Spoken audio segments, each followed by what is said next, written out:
La comunicación y el lenguaje, mitos y falacias sexuales. En esta unidad didáctica estudiamos el proceso de comunicación para entender la importancia del lenguaje como código en la transmisión de los mensajes y de ahí la importancia con la que decimos las cosas. Como ejemplo se hace un repaso de las recomendaciones lingüísticas y terminológicas respecto al VIH-Sida.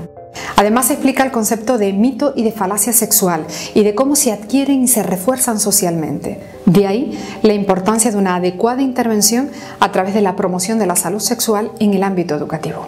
La comunicación es un proceso social básico de intercambio de información que se lleva a cabo por medio de mensajes.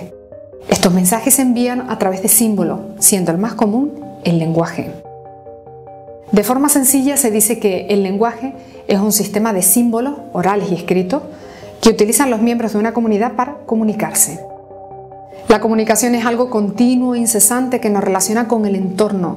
No es algo aislado, sino que involucra a las personas en un grupo o en una cultura. Es un proceso mediante el cual dos o más personas intercambian conocimientos, ideas, sensaciones, actitudes.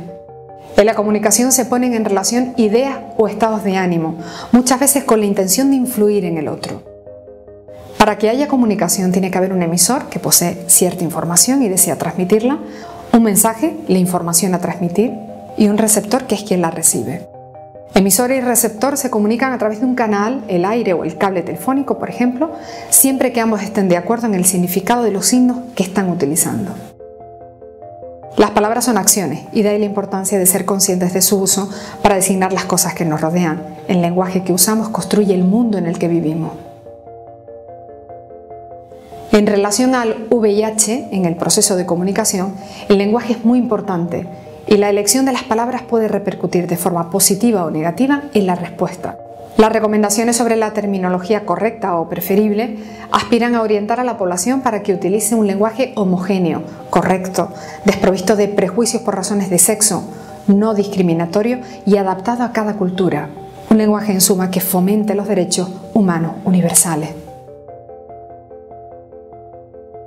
Un mito es una creencia, aunque se formula de manera que aparece como una verdad y es expresada de forma absoluta y poco flexible. Cuando hablamos de mitos nos referimos a aquellas explicaciones o interpretaciones falsas, como mentiras, que repetidas muchas veces son confundidas con verdades inventadas por prejuicios sociales, por miedo y por ignorancia y que se transmiten de generación en generación.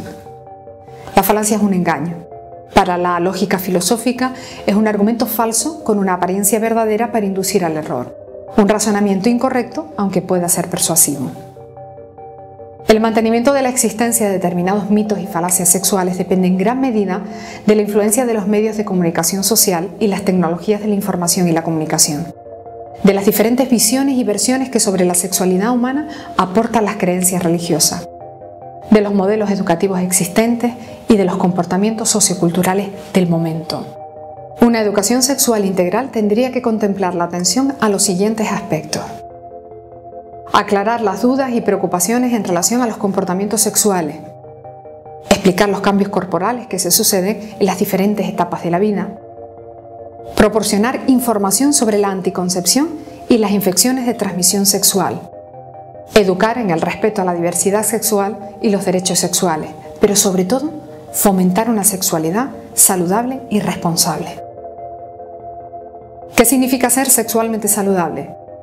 Pues consiste en tener el conocimiento y las habilidades necesarias para tomar decisiones responsables sobre la propia conducta sexual, comprender el desarrollo sexual y los sentimientos que nacen con él, tener la habilidad y la autoestima suficiente para planear su recorrido por la vida y estar lo suficientemente motivados y motivadas para pensar en las consecuencias futuras de las decisiones que se tomen hoy. Todo ello fundamentado en una educación en valores y en el respeto a los derechos sexuales de las personas.